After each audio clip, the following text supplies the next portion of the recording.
Welcome to Rockhound Talk Live, the only live Rockhound podcast on Instagram, YouTube, and Facebook. I am your host, Amber Nicole, and this is my co host, Ben Korn. If you currently aren't subscribed to Rockhound Talk Live on YouTube, please subscribe and click that bell for notifications when we go live. Hey, Ben, how are you? Hey Amber, I'm doing pretty good. I've been very busy. I also some rock hounding news in my life. Our mineral club does an auction at least once a year, and we had an auction that they had some lapidary equipment, and so Oh, I yeah. I am now the proud owner of a nice 10-inch trim saw. So Nice. I'm very Very nice. excited for that. It needs some fixing up. I realized that the auto feed on it doesn't work, so Okay. I gotta fix that, and I'm pretty sure it might need a new blade, so I've got to kind of look at that. It also has a plastic cover that goes on top of it, Yeah. and it's completely like shattered and broken, and so I was just looking online. It's like $125 to get a new one, so I might wait on that. But for the price I got it for, I am extremely happy. So just a shout out to anyone that is like looking for um some really nice like equipment, or rocks in general. Your local lapidary club, if they've got some swaps or shows going on, those are great place to find stuff. Yes, yes. I heard I saw your post. You got a good deal on it. So that's excellent. Yeah, Yeah, so you'd be surprised. Just even at like flea markets and stuff, like it always surprises me to see like rockhounds that, older rockhounds that had equipment. And I don't know why it's so shocking to me to think like people have done this stuff for years for me, but I'm like, oh my gosh, like they were cutting rocks and doing all these things. Like, I know it's not a new hobby, but it's just always really cool to see that these things have existed for years and that you can purchase them for a fraction of the cost at flea markets, garage sales. So I am a true believer and like secondhand things. So I have my share of my first rock saw was from a garage sale. So and I still have it. So yeah, that's great. nice. Um So what's new with you? I am just going through like it's just been a crazy busy year. I feel like busy is just the new norm, but it's just like more busy for me. So I'm just waiting patiently for my house to get finished, which is still not done, and the kids to get out of school, just to get return of normalcy. I'm feeling physically better because I had had some neck issues, so I'm glad for that. I'm not in any pain, so physically my body is ready to get back out there. I just need life to slow down a little bit. So I don't have any trips planned. Um, I'm in the works of maybe my birthday's next month. So I'm thinking about heading out to maybe New York. I know my daughter, she's getting her temps. And so we have thinking about driving out to Utah this summer so she can get her driving time in. And so I might reach out to the miners girl to see if I can meet her out in Utah because I know that thank you. Did you just hear that I was just talking about you, the miners girl? I'm gonna reach out to you. The Hopefully this summer, my daughter wants to go out to Utah, and I know you love Utah, so be on the lookout for a message from me, Carolyn, because I'd love to prospect with her. So yeah, that's just kind of what's going on in my little world. So I'm hoping, and you've got a wedding coming up. Yeah, I've got a wedding coming up, and then we just finished a whole bunch of stuff with the Mineral Club, and so like next month I'm actually going to a spot in Wisconsin to look for moonstone, Oh yes. which would be really exciting. So it's kind of like Labradorite. Hmm. So I'm excited about that, and then yeah, getting married and our honeymoon. We're going to be going to like Tennessee, so hoping to make a stop room and see some of Chase's stuff again, and then also my fiance is like, you get one day that you can do rock stuff. So we're gonna try and go over to the Cherokee Ruby mine in North Carolina and check out Zeke's spot. So Yes. Shout out um, to Zeke. Yes. yeah. So, and if anyone's interested in more information about those, we had Chase Pipes on this season, and Zeke Holder was on season 2, so be sure to check out those episodes if you're interested in either of those spots. I'll be sure to post some photos from both of those too. Yes, it looks like Ron Brown. Hey, Ron, he's joined us. Ron he's new in the mining world, not prospecting, but he visited his property in Georgia down, it was in March, and he's got crystals out there. So we'll have to look out to see what Ron's going to do with his property with, having people come out there and collect. So shout out to you, Ron.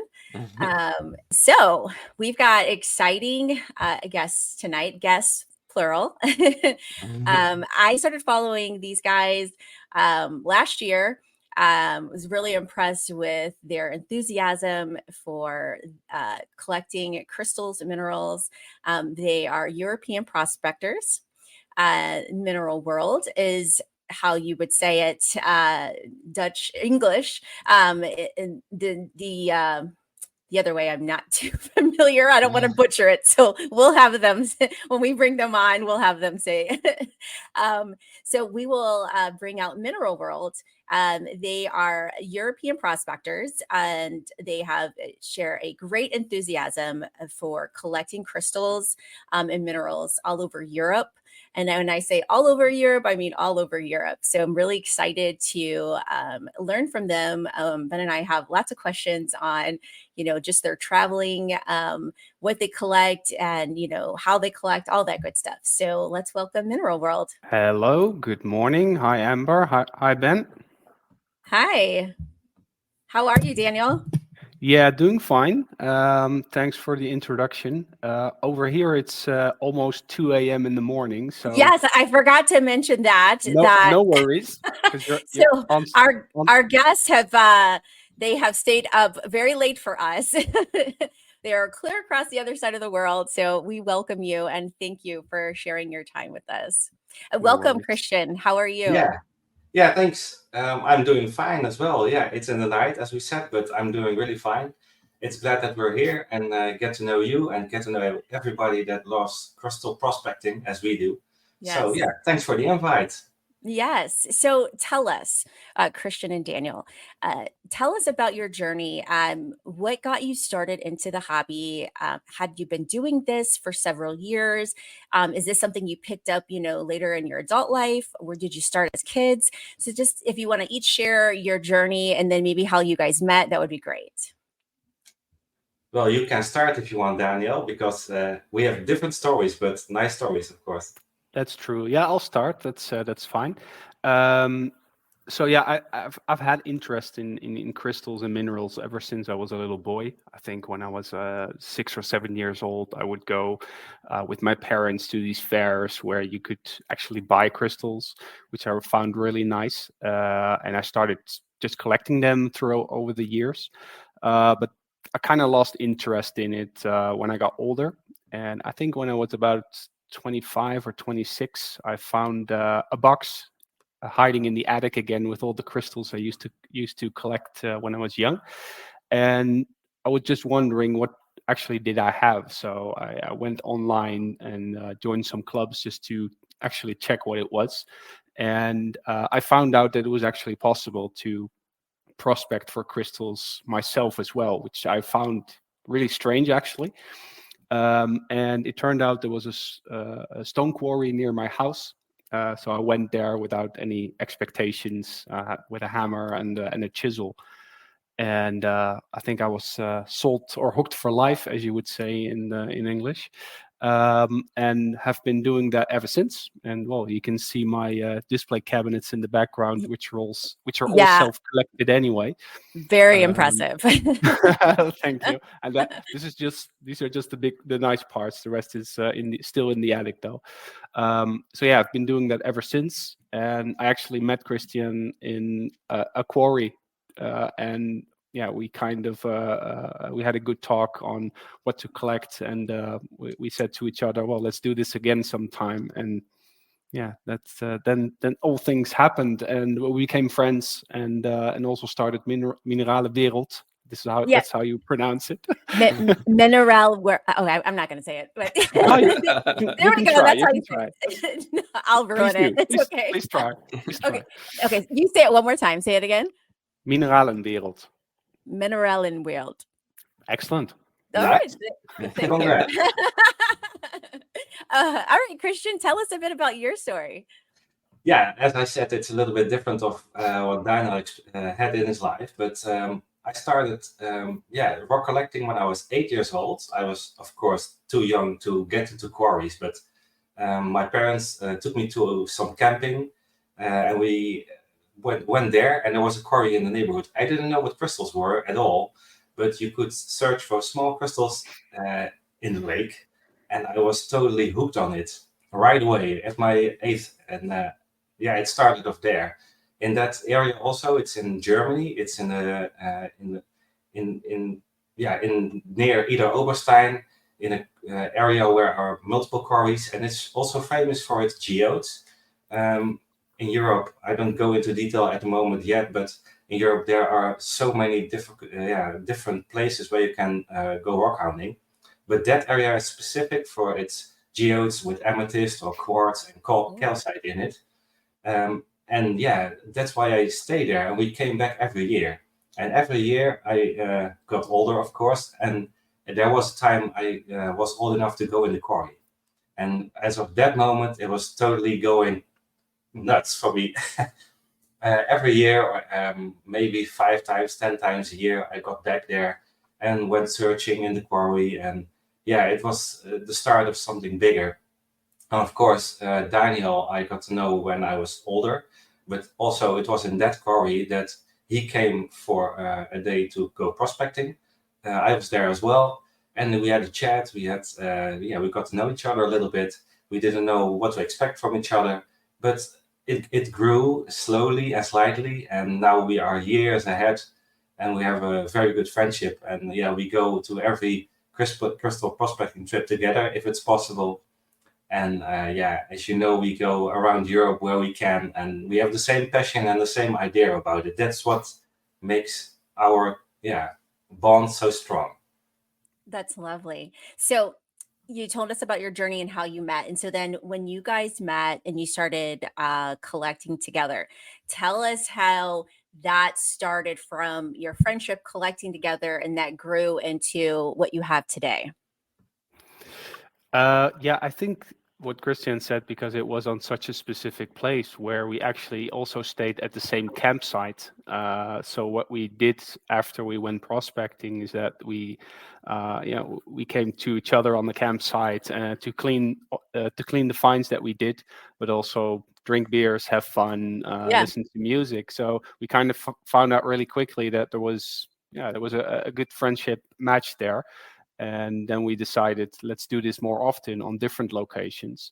And the location that Kristian mentioned is he was been digging there for quite a long time, whereas I was digging before that in a different place in Germany called Sauerland, which is a area with a lot of calcite, which was familiar for me, but not for him.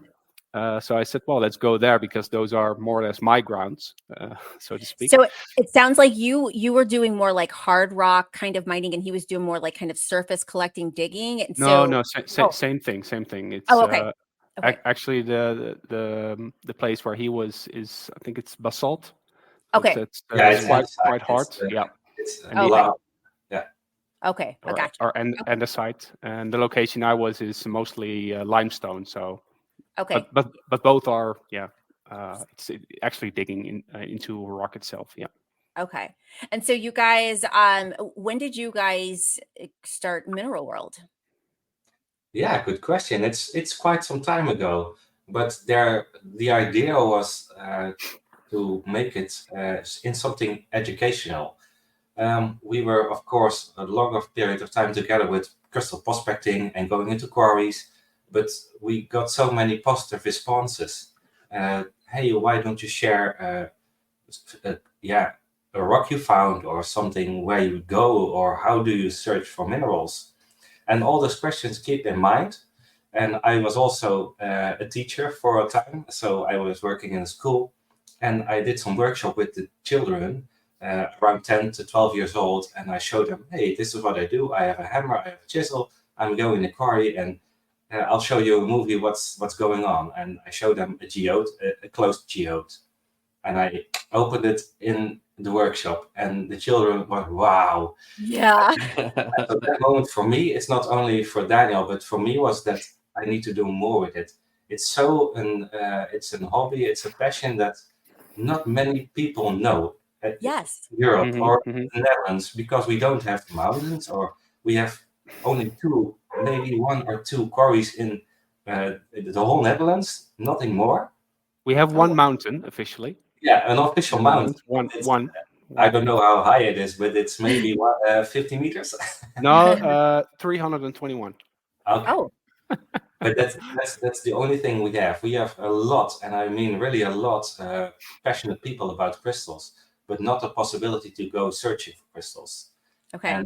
And the Mineralwereld we started was really to expose our passion together in an educational way, in every way possible. Social media is one of the stronger things we do, YouTube especially, and also going on fairs and introducing people to our hobby and what to do to go crystal prospecting. Very nice. So I guess you kind of mentioned it there, but is, rock hounding in general, is that a popular thing in Europe, or is it not very popular at all? It depends on the country. As Kristian said, in the Netherlands, we basically don't have any rock at all. Netherlands is, I think, 95% clay and mud. That's it, because it's so flat and near the ocean. So when you tell this to Dutch people that you do this, they're like, "What? Where? How?" and there's hard. Yeah, there are some places in the Netherlands where you can find agates, and these are mostly next to the rivers. But all those rocks come from the mountains and are deposited there by the rivers, because Netherlands is kind of a big delta.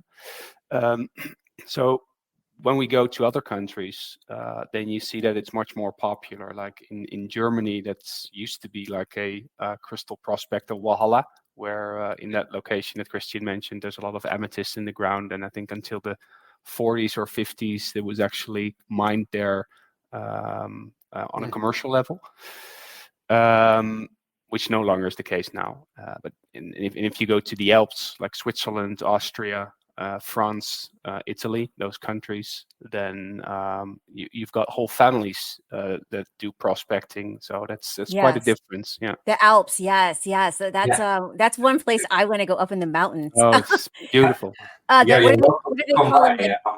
Is it a crystallaire, or how do the ones that climb the mountains and go up there and collect in the French Alps? I can't. There's this one prospector. He's like famous. I follow him and I can't even think of his name, but every time I see his post, I'm just like, I want to do that. That's my ultimate prospecting goal, is to one day get up there. For us too, let's say we also go into the Alps, but we don't go prospecting on the level those professionals do. And I mean it really positive, because those guys, they are dedicated and living their life to do this, and they are really trained to do it. We are hobbyists, and we go a lot further than maybe other crystal prospectors, and we know what to do, but we can't go up 3 kilometers in the Alps. That's something our goal is as well. That's like lifetime goal for sure. Maybe you mean Christopher Perray. That's the French guy that's looking for. Yes, that's who I'm talking about. Him. Yeah, I follow him. He's like very famous. Yeah. Yes. Yeah. But with much respect also for those guys, they risk their life for doing that. And sometimes they do it for hobby. Sometimes they also sell it, and it's their life's income.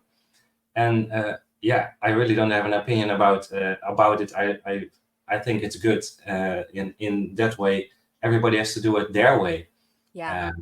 And for us, if we can go that high and get to the Alps on that level and find the smoky quartz pocket or something, that would be an ultimate dream.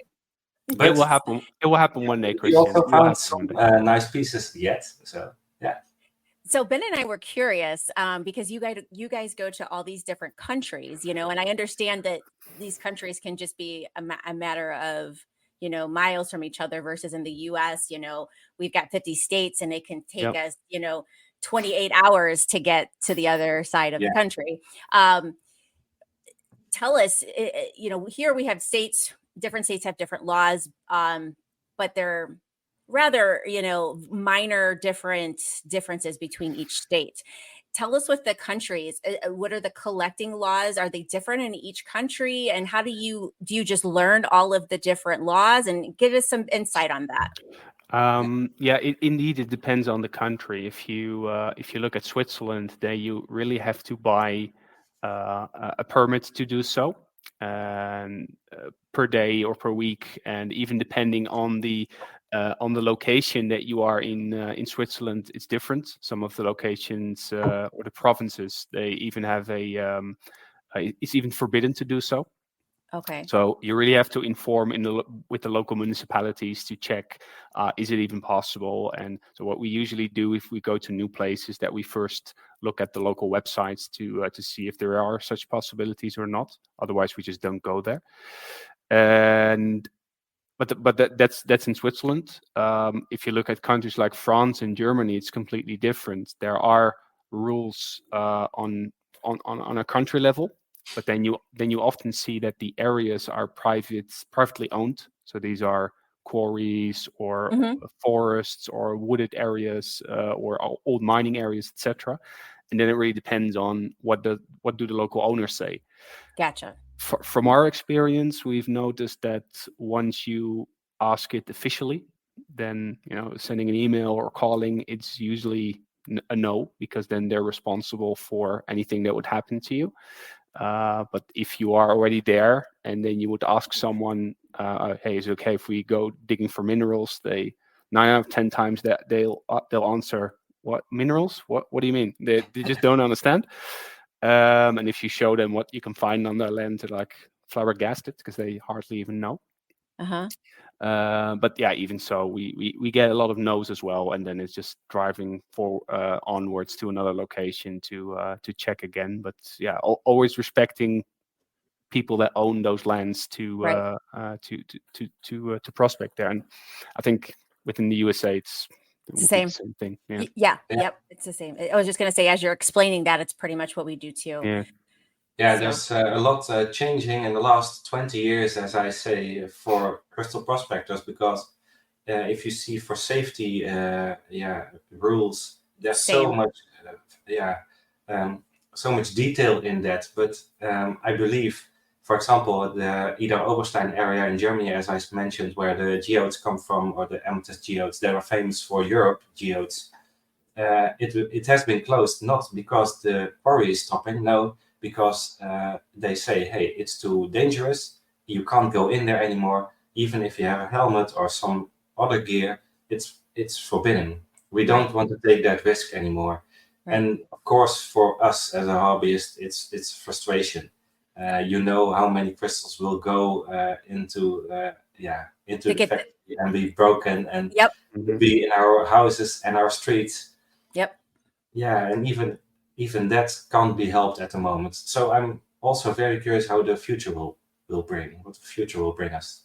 It's interesting hearing you say that, because that's exactly how a lot of us here in the States feel, when we're seeing these quarries, that are crushing rocks, for our roads and construction. And we know that there's incredible minerals and crystals there that, they're destroying. And, it would be really nice that if we could come together and figure out a plan where, I don't know, you feel like there's got to be something that could be done, and I guess ultimately, they own their property, they can do what they want, but it would surely it would be such a benefit to the community if they would work with the community. I will say, I live in an area in Ohio, Sylvania, Ohio. We have a fossils here that people collect, all over the country, even the world. It's a famous location. And the quarries here, what they do is we have a place called Fossil Park right next to the quarry, and they take some of their dump and they place it there for us to sort through. Okay. So yeah, so that, it gives the community an opportunity to collect the fossils that they'd like to collect that they know that they're just going to crush. There's no like crystals there, but there's like trilobites and brachiopods and things really like I found a really nice museum quality one. So you can find really nice specimens there, but it was an attempt to work with the community, and also for people to learn from the area here, and the fossils and such. So I feel like there are some quarries that are willing to work with communities. I just feel like if maybe maybe it just requires more education and just communication with quarries. I don't know, but we definitely would like to see that change as well. Yeah, you're totally right. What happens also here, in my opinion, it's also based on the people that working there, if it's allowed or not. Mhm. An example, a positive example in Germany, there's also it's called in German Grube Clara. It's a mine, but they also take the crystals or the fluorite and barite veins from the mine up to above ground and dump it there to people for Yeah. people to search for it. But it's also the whole village and the whole town and everybody is talking about it. But also that mine is very, very famous. Maybe the most famous, I'm not sure, but maybe the most famous in whole Europe for micromount crystals. Ooh. And it's more than 400 or 4,000 different pieces they found. Yeah. I'm not totally familiar with all the crystals there, but you have to look it up. But the whole community is positive about it and works to get it open. And it stays open, but it's also only that place. But there are tons of places that could do the same. Yeah. Yeah, it's and I will say the one thing too that I've experienced like in Minnesota, like we've got like superior agates and you can find some other things and it's all in the glacial gravel, but the companies will use that gravel and sort it and then use it for like landscaping, and some of the roads and different things. And so I have been able to do what we call urban rock hounding, where like I've gone to the post office and I've seen people at the McDonald's drive-through and they've been finding agates in the rocks that are there. So that's one of the benefits I will say of some of the companies that if I guess that's kind of a thing, if there are rocks or crystals or minerals in an area, you might sort of look at other locations where they might have ended up. I don't know if that's something that happens in Europe or not. Oh yeah, we have a quarry in Belgium that people used to go really often to find calcite crystals, and we visited quite often as well. Those rocks are used, I think, even for construction and also for the gravel below the railroads. So whenever we are somewhere in the Netherlands, you can recognize the stone there. It's like, oh, those are that's calcite or limestone from that quarry. Yeah. But what they did there is that the company itself offered the possibility for people to visit in the weekends to look for crystals that they would otherwise break. But it would take them a lot of time to manage that. So they actually wanted to quit doing that. And then a local mineral club said, well, we can take on that whole administration and the safety. So now the company just works there during the week, and you can contact that mineral club instead of them to go there in the weekends. And it's just awesome because everyone can visit it. There's a lot of Dutch people going there, French people going there, and it's like, the whole community has built up there for people that have interest in crystals, which is really nice to see, because otherwise we wouldn't have that location anymore. Yeah. That's great. Kind of on that note too, I know you sent some pictures, so why don't we go through some of these pictures, and if you can just kind of say where it is and what you're doing, that'd be great. Yeah, of course. It's a famous area for us. Well, this is one of our crystal prospecting trips to one of our favorite places, the Alps, the Swiss Alps.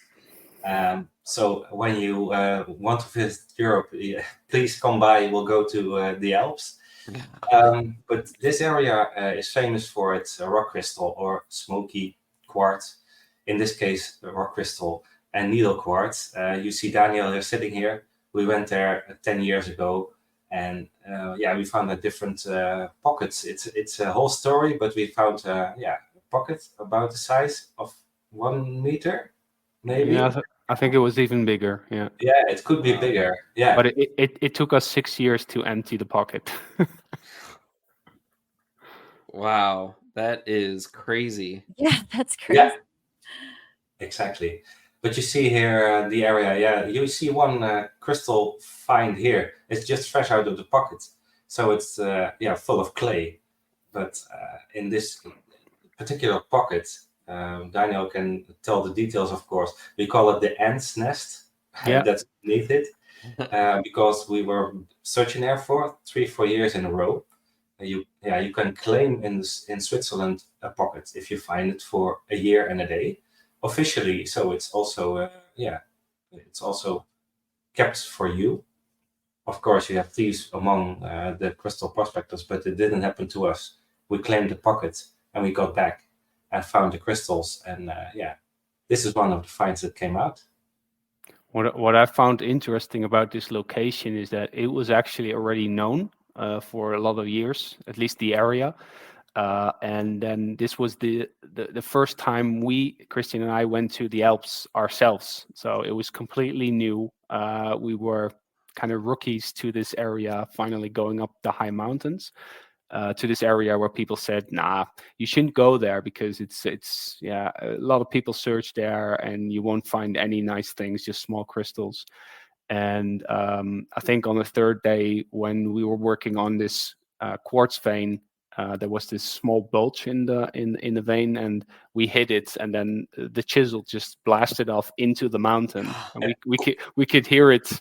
We could hear the What? sound like 2 meters into Whoa. the mountain. We're like, okay, this is a jackpot. Oh, wow. But we had to go back because it got dark. And then I think we didn't sleep all night, just thinking what can come out of that pocket. And next day we went up again, and we turned around the first one, and it was huge. And as Kristian said, we came back 3-4 years in a row, just to empty it. Yeah. So, question. So, you said it took like a total of 6 years to empty that pocket.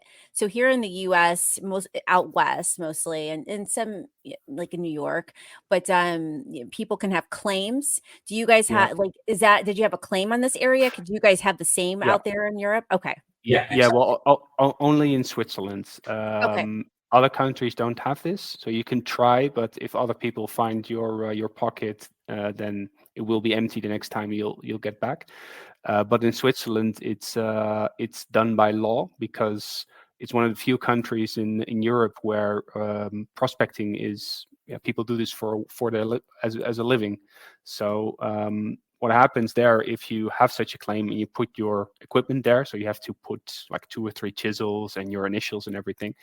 There's no way you can register, so you still have a chance that people will rob it, unfortunately. But the Swiss people have some sort of mutual respect to one another, that they just don't do it. I think the second or third year we came back to our place, we could see that someone removed the cover stones just to check what's inside. But even my equipment was still there after That's after a awesome. year. And Wow. yeah, I think that if you actually get caught there stealing someone else's pocket, then you're not welcome anymore. Yeah. Yeah, and the So fines It's a will be good thing. higher. so one question with that too that I was thinking of. So in the US, obviously if it's like a private quarry or something, you can use whatever equipment you want. But if you go to like say like a national there's like certain national like forests or areas that they don't allow any power tools. Are there any requirements like that where you can't use like any power tools? It has to be all hand tools? Yeah, I have to say that's a good question, Ben, because exactly that, and specifically also Switzerland, it's the only country that has really legislation about it. So you have a list in which area you can search for crystals and what you can use. You have 3 categories, I believe 3 or 4, but hand tools, you have drilling tools, but you can also blast it away with dynamite. But then you have to have all the registers for that. But exactly that is possible. I'm not sure if you can do it in every area, but you can search it on the internet and you can buy your permit to go there, and then you exactly know what you can do or what you can't do in that area. Yeah. Yeah, and I know the miners girl mentioned people claim jump, and she actually caught someone on their claim. I had something similar happen just last month when I was in Arkansas for the total eclipse. We were digging in a mine, and we all stopped for a half hour to watch the eclipse, and I put my tools in the hole I was working on, and we all went up. And when we were done, I came back, and someone was in my hole working on what I had spent the whole day working on, and How I rude. yeah That's Oh, so that's rude. really rude. Yeah. I asked them to leave, and they said, "Really?" And I said, "Yes, I have been here all day." And then they went to somebody else's hole, and then we finally scared them off, and they left. But Oh my yeah, God. Yeah, those people are everywhere. I have to say, that's what happens in Europe as well. If you're in another country than Switzerland, then you get claim jumps all over the place because you're actually not allowed to claim anything. Hmm. Oh, I have to say, Ben, what also is the matter, what really makes the difference is when you are a crystal prospector or you are just a regular tourist. A yeah. regular tourist comes also in quarries or in places like the Alps, and they are looking and they say, "Hey, I find a crystal here. Or, it's interesting. I don't know what's there. I'm going to see." They really don't understand all Yes. the rules that are there. I respect that as well. But yeah, other claim jumpers, I can't say we ever had that. There are also movements of the quarry of the rock, as Daniel said, but nothing that got stolen. So maybe we are lucky here. Yeah. Yes.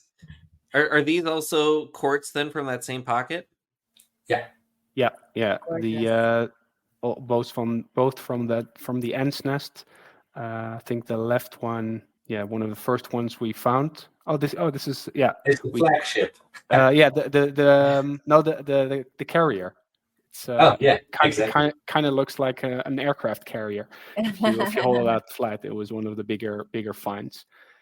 And I think what was quite nice about this pocket is that we found so many pieces, and then you always have to split up the finds and who takes what piece? Is that with the two Yeah. of us? That's It hard. I was going to ask. That's going to be hard. well, actually, it's not. Okay. We found out. Well, at least with the two of us, we found out that because our friendship is so strong, it goes pretty natural. Like, oh, you want to take this piece? Yeah, I'll take that one, because we know it will end up in either one of our display cabinets anyway. So if we visit each other, you can have a look at it. I love Um, that.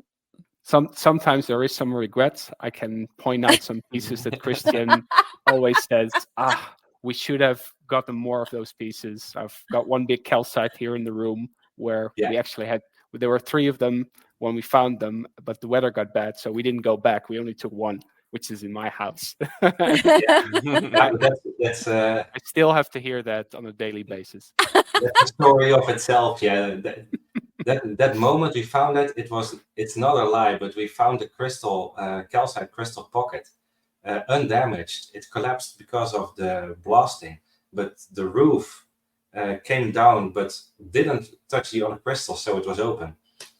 And we found it. We couldn't carry the piece. We also have it on video on YouTube. I have to say, but it was more than 2 meters. I lay down in that pocket. Wow. And that big piece, so the roof piece, about a meter, 120, is No, in just Daniel's. under. I'm just looking at it. It's about under a meter, I think. Yeah.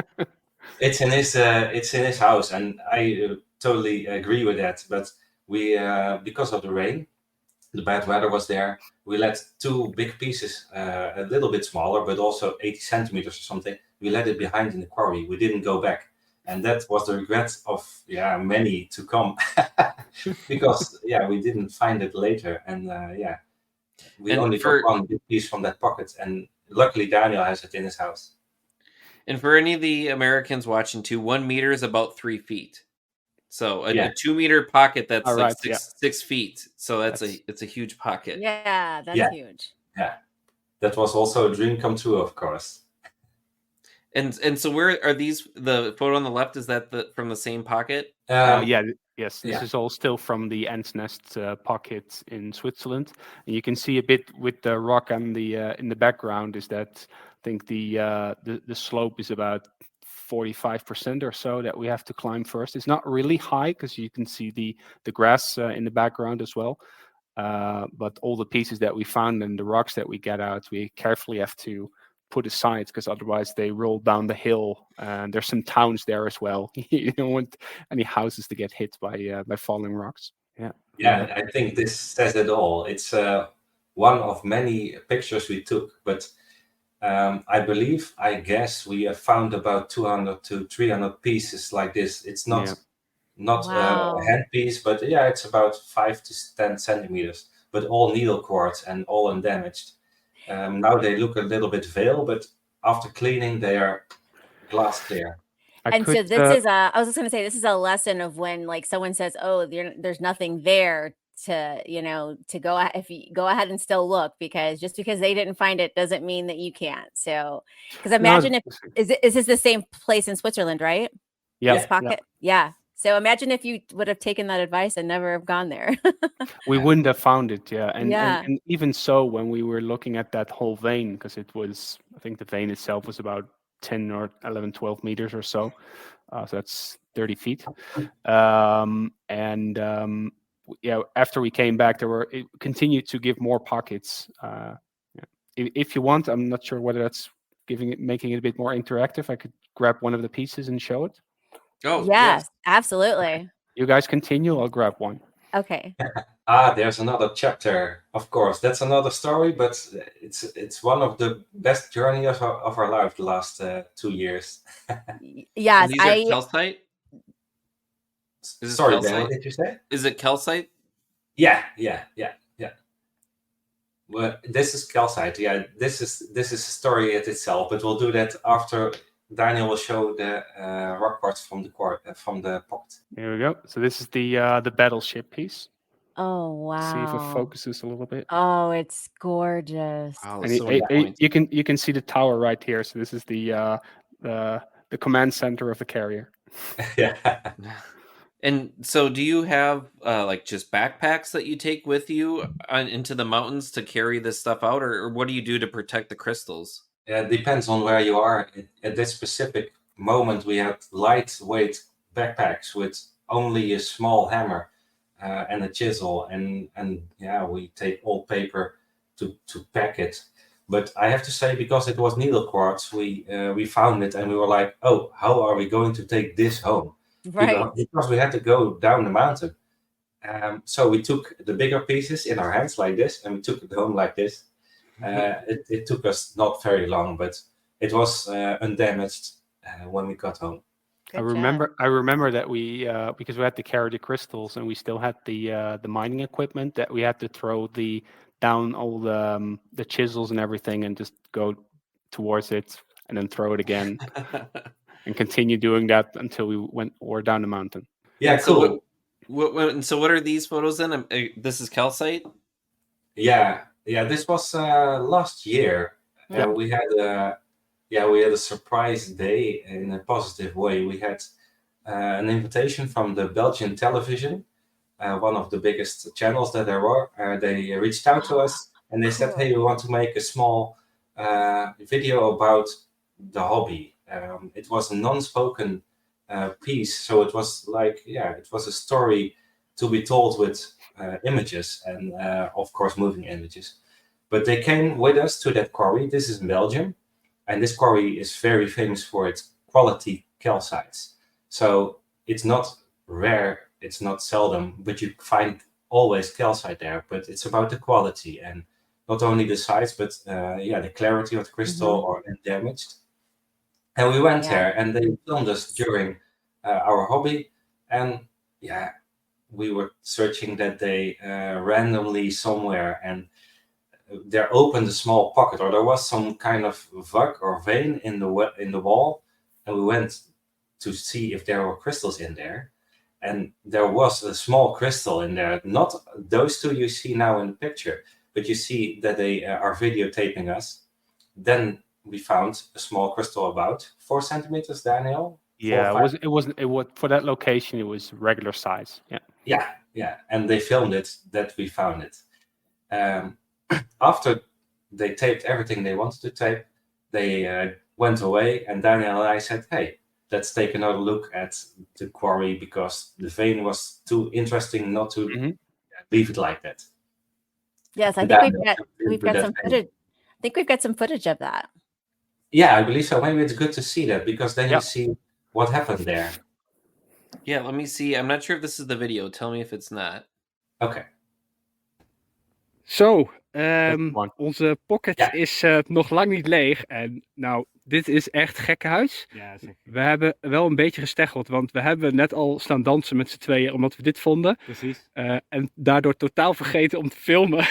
Ja. Maar we willen dit echt met jullie delen, want dit slaat nergens op. Je hebt tot nu toe al hele grote kristallen gezien, maar dit...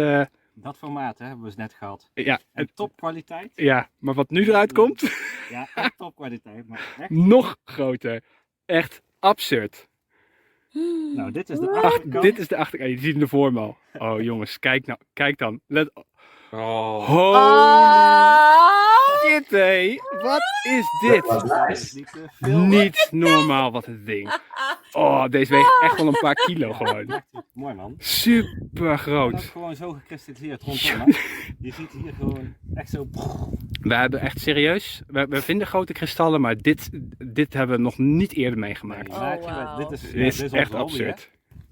Als je dit kan vinden, kijk dan wat een huge ding. Ja, en wat ik al zei, we hebben net al staan dansen, maar we moeten dit echt even met jullie delen, want dit is echt bizar. Echt bizar. Maar dit is waarom dat wij het doen, maat. Zeker. Vet man. Top man. Wat een ding. Nice. I love it. Yeah, you can see our enthusiasm. I wanted to say that as well. We when we found these big pieces, we sent a message to the film crew of that Belgian TV station and said, "You guys have to come back because the pocket that you just filmed, there were big crystals in there." We're like, no, why didn't we stay? It's quite funny to see because we got the recording of the video that they made, and you could actually see us working in here and getting those small crystals out. Totally unaware that the big ones were still in there as well. Wow, that's incredible. And I don't know if this is another video too from that same. En hij loopt. Nou maatje.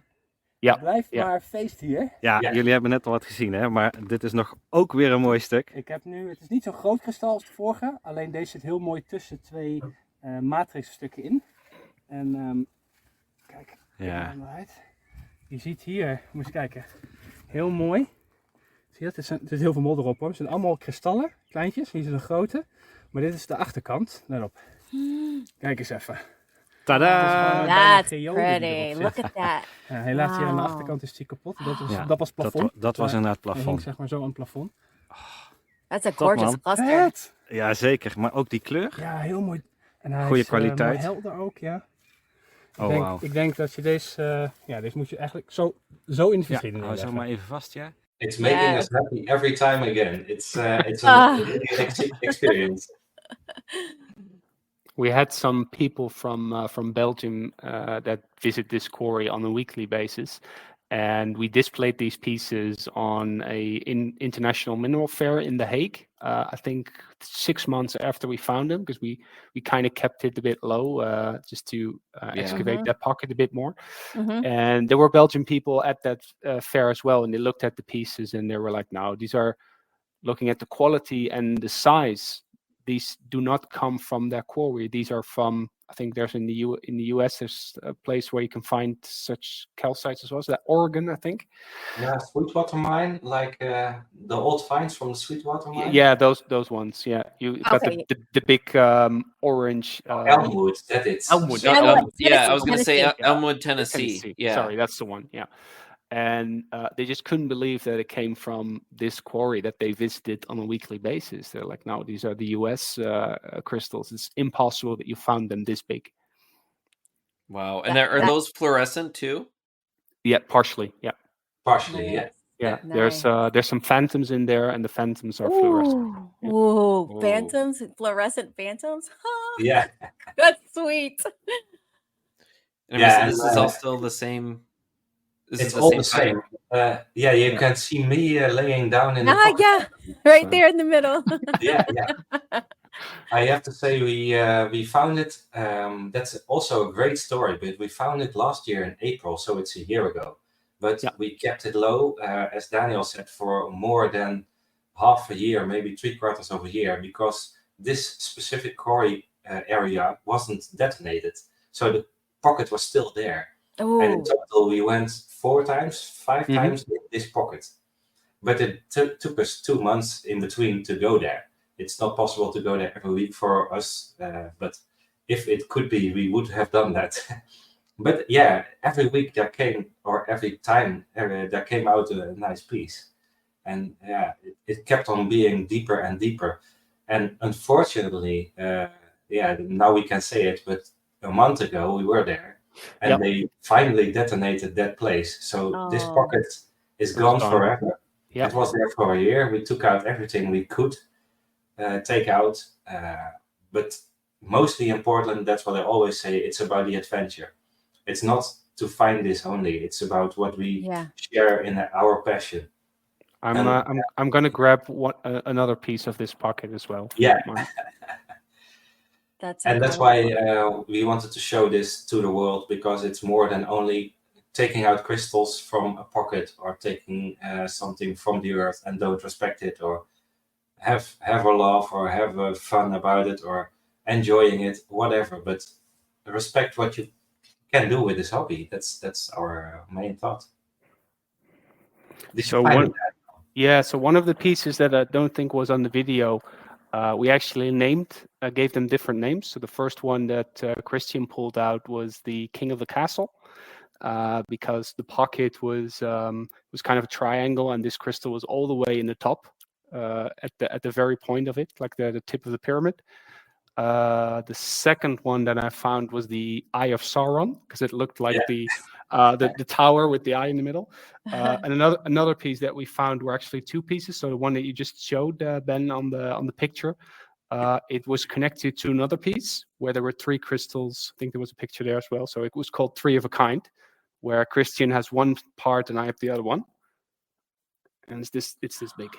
Oh my God, look at that. Oh, what an incredible. So you can see here it starts here with my finger and goes all the way up. That's insane. That is insane. And look how gorgeous it is. Wow. You can see the phantoms as well. Yeah, I can actually see them. Yeah. It's that big and that clear, yes. Wow. So was there anything that you saw, because you said you were pulling out small crystals, was there something that you saw that told you like that we need to go back and look at this again? Also determination, not only seeing it, but determination, because we always say to each other, this can't be it. If you have a pocket, it's done, of course, sometimes, but there are little clues. There was a little bit of clay coming down in the quarry, so when we laid in the quarry, there came some rubbish down, and then you know, hey, there's a cavity somewhere, and then you go digging. It's not always that there will be more, but in this case it was, and it kept on giving. Yeah, that's nice. I'll also take the time to take the King of the Castle then. Good point. Is this that same quarry then? Yeah, so actually the rock that you see, it's kind of like a corner on the right side, where you see the shadow. That's where the pocket was.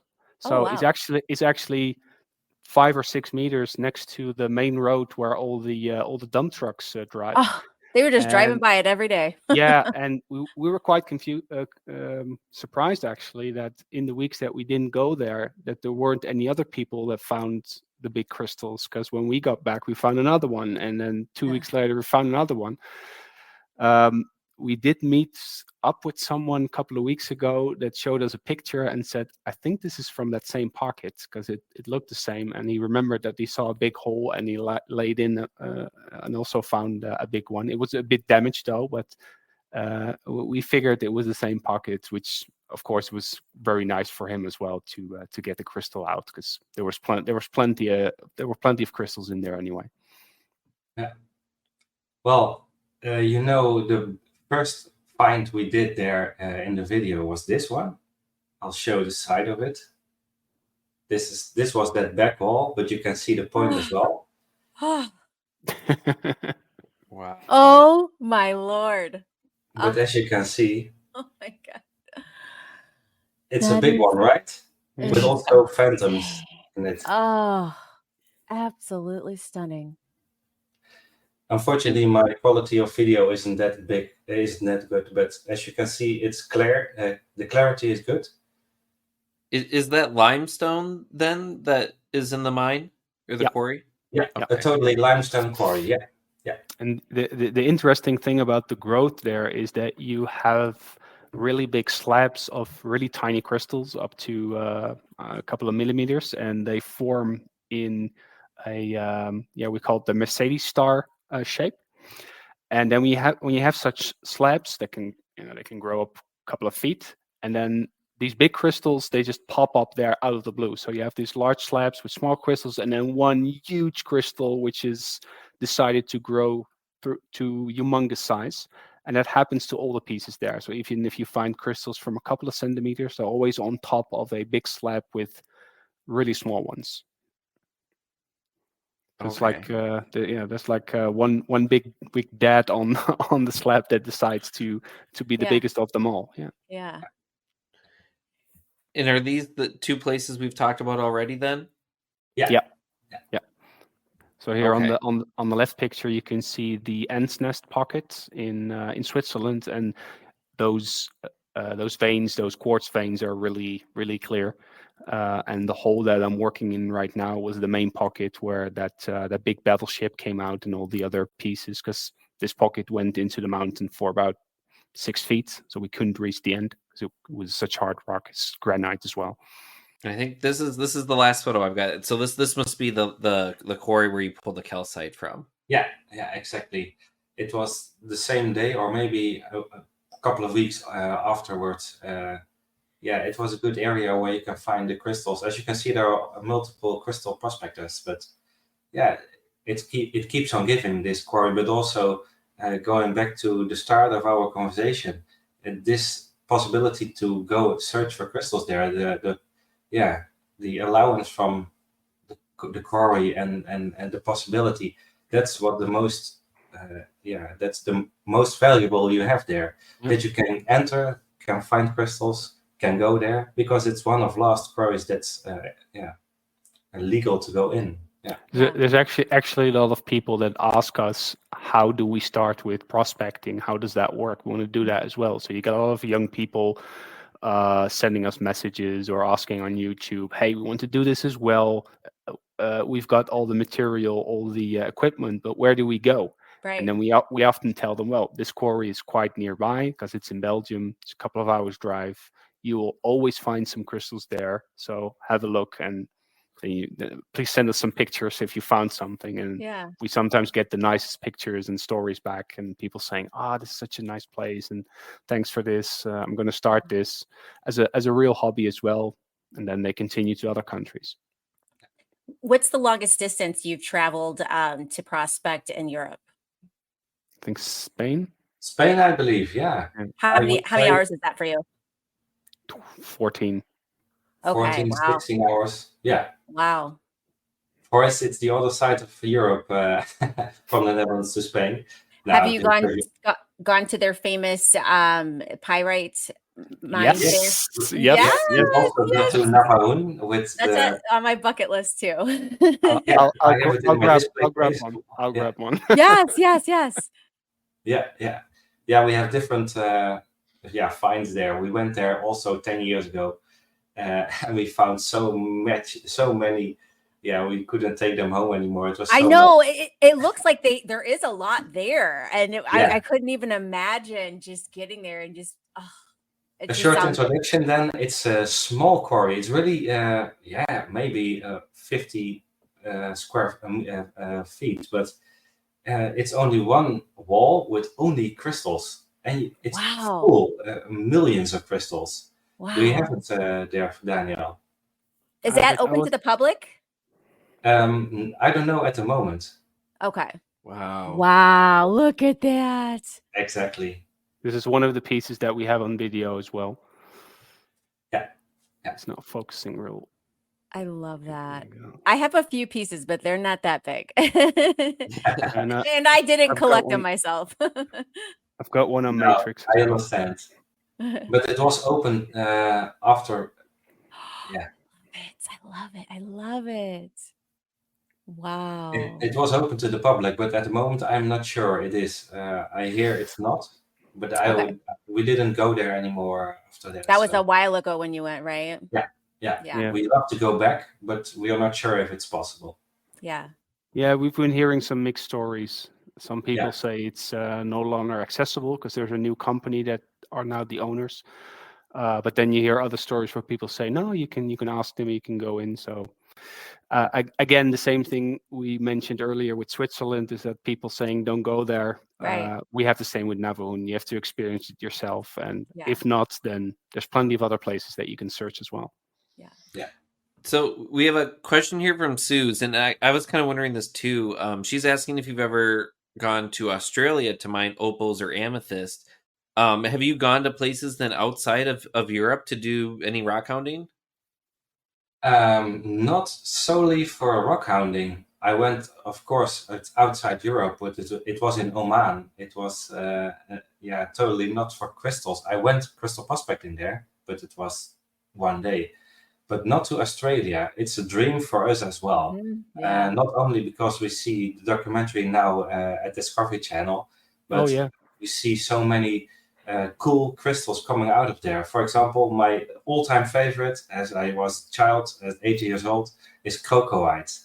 It's imaginably nice and red, but it's only found that quality in Australia or Tasmania in this case.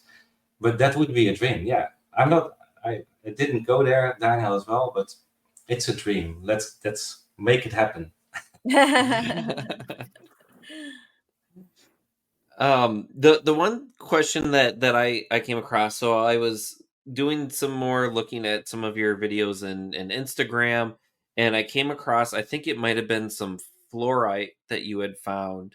And you had cleaned it, and you had mentioned that you use dithionite solution. Could you explain what that is and maybe some of the other cleaning that you do? Oh yeah, I think for you it's known as super iron out. It's the exact same thing, but we cannot buy super iron out here in Europe because it's an American product. Well, I think we can import it, but it's too expensive. So what we actually do is we know the chemicals that are inside, and we mix it ourselves. Of course, with all the precaution. And the active ingredient is sodium dithionite, which it reacts with the iron inside of substances such as crystals. So if you have a lot of crystals or minerals such as fluorite and especially quartz that have rust on it, which is limonite, which is iron, then you can use that and to get those stains out, and it really works perfectly. Not on everything. If you use it on calcite, then the whole matrix becomes a white as well.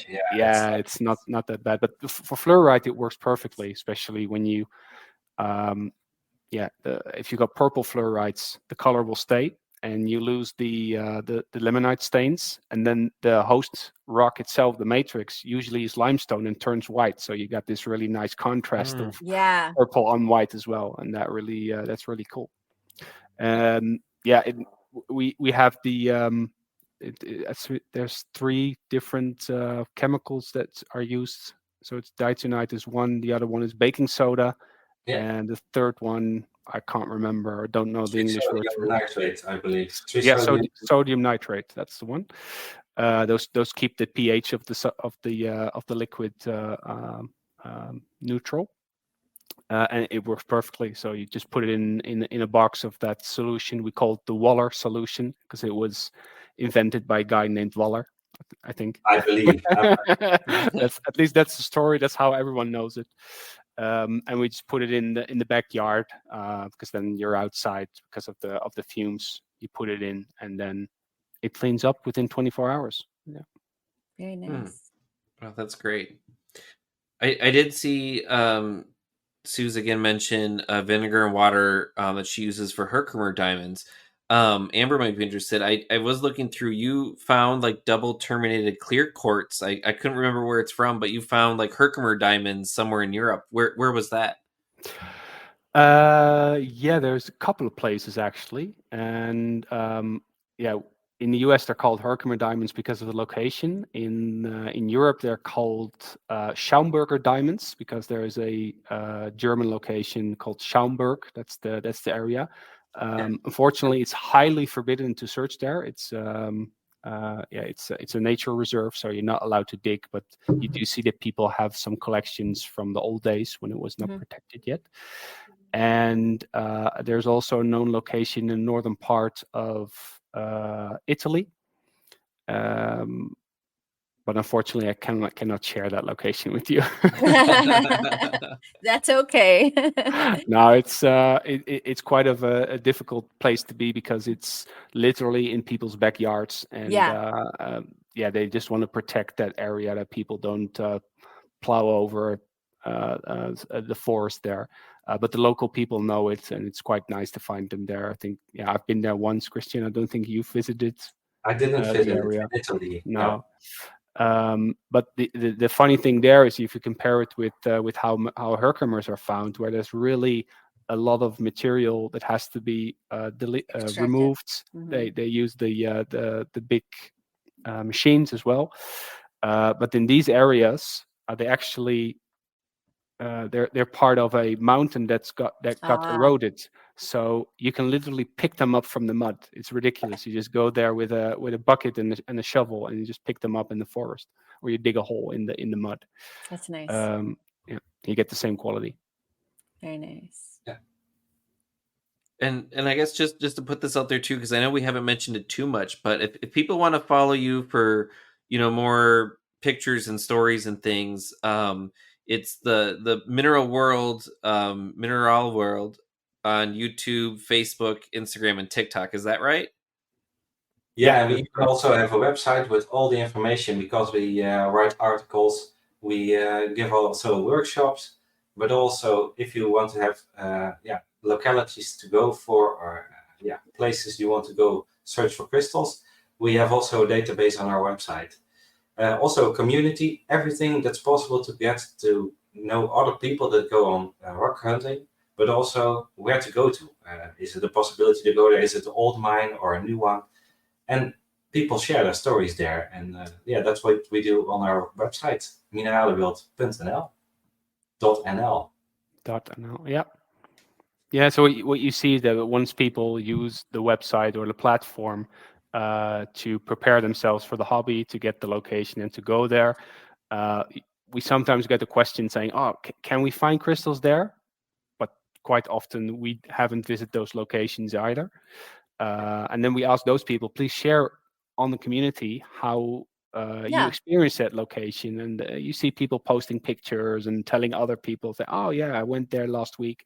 It was really nice. Or I tried to access it, but I was sent away by the local owner, just to keep that status updated. And I think it's really useful because for us, it's just a hobby. So we don't have the time to visit all those locations to get it updated. We basically ask the people using the community to do so. Which, in doing that sense of community, you've created the largest Dutch prospecting group doing this, correct? Yeah, it went really fast, actually. I think we started Mineralenwereld about 4 years ago, I think. And something like that. Yeah. And as Kristian mentioned during the intro, it was basically because people kept asking that same question: how do we start prospecting? How can we do what you guys do? We really like your photos and your YouTube videos, which you already had. So then we decided, okay, let's expand this community a bit and put it all online so that people can basically do a self-service on prospecting. Yeah, that's great. Yeah, and also in the Netherlands, you have different groups that also are familiar with crystal prospecting, but they come together, but they don't have a website. It's much more non-digital, and what was missing or lacking was digital material and also motivation to go prospecting. If you see what we post on Instagram or YouTube, it's not only what you can find, but it's also the story you have to prepare. You have to see where to go to. Everything that beholds the crystal prospecting. But you can't find it anywhere, in my opinion, like we do on the internet in the Netherlands. So that was also the motivation to do it like this. Yeah, that's great. It's always, great to have a resource that people can go to, sort of a central resource like that. Because I'll get that all the time too, of people asking, where do I go? And when you say, well, you can look at this website for this, or go to this Facebook group for this, or there's always just a bunch of different places to look, because I've been on Reddit and Facebook, and you go to like Mindat or some of like the fossil forum or some of those, and everything's just so spread out. So it's always really nice to hear when there's like a sort of a central spot that people can come and share, and just be a community, because that's really what this is all about. Yes. And that's exactly the same thought we had as well, Ben. It was so spread out, even within Europe. You would have indeed, we would use Mindat, but we found out that the locations there are quite focused or updated for the US and not so much for Europe. There's a German website as well that has a lot of locations, but again, it focuses on Germany. And we kind of thought, well, why can't we bring all those things together? Because there's Facebook groups, and Kristian said also there's non-digital communities as well. Why don't we have this yet? And yeah, both Kristian and I kind of have a social media background as well. So we figured, well, let's combine everything that exists and make it in a really easy 4-step plan. So first step is, where do I go? Second is, what do I need? Third one is, when I'm there, then what? And the fourth one is how to share your adventures. So with those 4 questions, we build up the locations, we build up the blogs, we build up the YouTube videos, and we build up the community forum. And I think it works. That's awesome. And you guys do this full time, or is this in addition to your other jobs? Yes. Yeah, It's still a hobby. Everything I think is, that's so special. Ben and I, we do the show, because we love the community. This is, we have our full-time jobs that we do. And so I mean, those people who can do this for a living, I mean, that's a dream, right? But I think, for those of us who, this is just something that we like to share and to see grow and build a community, I think that's incredibly special. So kudos to you guys for doing that. Thank you. But also to you, because this is the way to get to know everybody around the world. I love this, man. I was just sitting here, listening to you guys, just some of the things that you're saying. I'm like, I can relate to that. I get it. Like, that's exactly what I experienced. And it's just crazy, all on the other side of the world, you have similar situations, and it's cool that we're all experiencing different things and we have that same passion. Exactly. Cool. Well, I'm not sure. I don't see any more questions. Is there anything that we didn't talk about that you guys would like to talk about before we close this out? Good one. Well, no, the most valuable thing for me is to share our story, of course, but also to mention, if you want to get to know prospecting, don't focus on only, I have to find a crystal. I hear that 1 million times. Oh, I'm going to search for crystals. I have to find something. No, it's a passion. It's a hobby. Respect that you are going on an adventure. Share it with your friends. Share it online. Share it like we do at this moment with you. But enjoy the moments. And maybe it's a silly note, but it's something we often say, also on mineral fairs. So many people want to start, but they don't keep in mind it's more than only taking that crystal out of that pocket or out of that geode. No, it's the whole adventure. So enjoy it. That's my message. Yeah, definitely. I fully agree. We've had moments ourselves when we were in Switzerland where there are days that you do not find anything and you're just wandering there, without seeing any crystals or whatever. And you just want to go back home, and then you turn around and you look at the view and you look at the environment, and then you share friendship and adventures together, and that immediately gives you energy to continue again, and then hopefully find some nice things. But even so, if you don't find anything, then we've had that as well, where we went on holiday for 5 or 6, 7 days, and bad weather, snow, we couldn't do anything, but it was still a really nice holiday. And regardless of not having found any crystals, the adventure and the story and the experiences might even be more important. Yes. Yes. Yeah, I agree. As someone that recently, few months ago, I remember I was in Nevada and California and went to try to find some amethyst, and I didn't end up finding any, but that experience of getting to new places and exploring new things. And it gets to me sometimes when people on Facebook will ask, where do I go? And it's like, well, figure it out yourself. Like, we can help you some of the way, but like, there are people that have put hours and days into searching and trying to find places that if you were to just send them a GPS coordinate of wherever they are, all of that effort is just to waste. So people need to, really enjoy the whole the whole process. Cause like I mentioned on one of our previous episodes, I was trying to find carnelian agates in New Jersey, and I did hours and hours of research. I tried to find the public areas. I tried to figure out, the rules, where I should go, where I can park, all of that. And then to go out there and it's, 90 degrees Fahrenheit and it's mosquitoes and it's a miserable day, but then I find it and it's like everything that I've worked up to got me to that point. And that feeling of accomplishment would have not been there if someone said, go to this creek and in this area and you'll find it.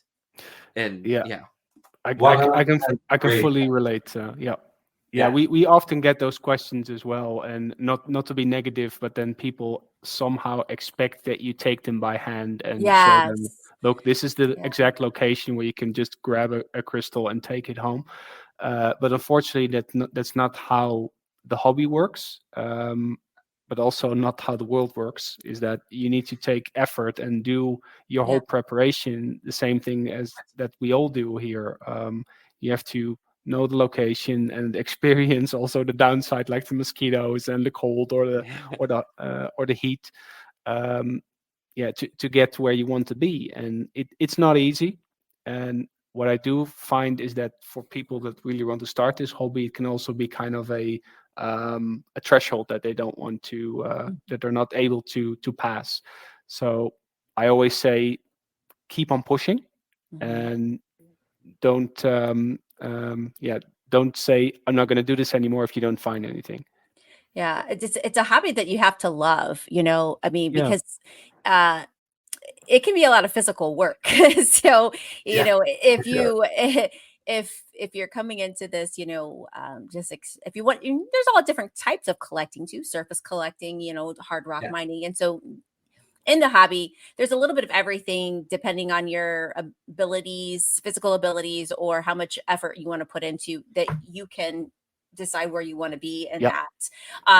But overall, I mean, effort is required. So if anyone coming into the hobby, you guys make it look so easy, right? they're not always seeing the behind the scenes stuff of all the work that you put into, like, you're going to this country and this country and this country, so you need to know this law, this permit, this, understand the geology of the land. What kind of tools do I need? All of that stuff. And it's nice that there are resources available to maybe bypass some of that stuff, right? But to understand that there was one person who didn't know all of this and they had to find all that information, it's a lot. So coming into the hobby and not thinking that there's not going to be any work, maybe that's where you say there's that threshold where you decide, maybe I just want to do this part of the hobby, or maybe I don't. But I personally found out that for myself, as I'm growing in the hobby, I started off surface collecting. And I really, really love the hard rock mining. Like, I like putting in that work. And so that's where, that's where I'm at in the hobby. I didn't know that I would love it this much, because when I first started, I was like, God, this is a lot of work, but it's so rewarding. And I mean, there's nothing like putting in a whole day of mining, and of course, you don't always find things, but when you do, I mean, nothing beats that feeling. But you experienced it, and exactly that gives you the motivation or the feeling, hey, this is what I like or not. And both is good, but you experienced, hey, this is what I love, and it's so worth it. It's so worth it. It's sort of like playing an instrument where you could go to a concert and see people playing, or buy I was gonna say CD and date myself because people don't buy CDs anymore. But you could buy music, but if you get an instrument and you learn it and you practice, like that is how you're going to get good at it. And it's the same thing with I found with rock hounding, especially Minnesota, looking for like superior agates, as I'm sure Amber kind of experienced when she came out here. It's a lot of looking in fields and trying to find the right rocks, and you really train your eye. And there is, getting into the right spot and the right conditions to find it. But then you also need the experience that really only just comes from doing it more.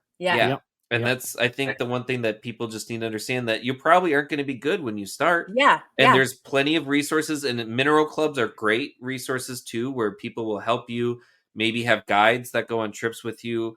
But it's that putting in the time and the effort, and it just makes it that much more special when you find something. We have such clubs in the Netherlands as well, that like mineralogy organizations that plan trips 2-3 times a year, and they just go to Germany or to Belgium. And I think that's a really good place to start, because you then don't need to really worry about, hey, am I doing the right thing? Am I at the right location? Because they've done all the preparation work for you. But it's a good start, because if you then experience how it is, then you can make that step that we did in doing your own preparation. Independent. And we always say, because Ben, you just mentioned people don't always see the effort. We get that question a lot as well. Then people look at a YouTube video and say, "Well, you guys find the nicest crystals," but we always say, "Okay, this is a 4-minute video, right?" But it's a 4-day recording. Like, whoa, that much? Yeah, there's so much time and effort, and 99% of the time we're just moving rocks without finding any crystals, and you don't see that.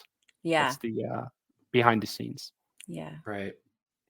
So it's a hobby that you definitely have to have a passion for. That's for sure. And a lot of time. Yes. All right. Is there anything else you guys wanted to share before we let go tonight? Well, maybe thanks for inviting us. It's for us also an honor. We'd like to get to know you as we do now, and we respect the hobby, respect your vision about it, and we liked it. I speak for us now, but I think Daniel will say the same. I fully agree. Thank you so much for having us on the show. We really appreciate it, and thank you. It's really nice that you guys do this and build up a community like this for people that have interest in crystals. So that's really good. Thank you. And thank you for staying up so late to be on our podcast. Yes. It's 3 a.m. right now. Thank you. Get some rest, guys. And hopefully, and we'll have this up on, if you for whatever reason missed this, we are going to have this up on YouTube, and the audio will be posted up on Sunday on Apple Podcasts, Spotify, all those other podcast places as well. So with that, this is going to conclude season 3. So stay tuned for season 4. I know we've already got a couple guests lined up, some somewhat international too. And when we talked to someone that does mining for some agates in Argentina, we've got some other more lapidary artists too coming up. I'm sure I'm missing something, Amber, if you've got something else. I've got some ladies that have a mine. Was it North Carolina? Amethyst mine. 2 women who are co-owners of an amethyst mine, and also I'm not going to say the mine yet, but a Herkimer diamond mine.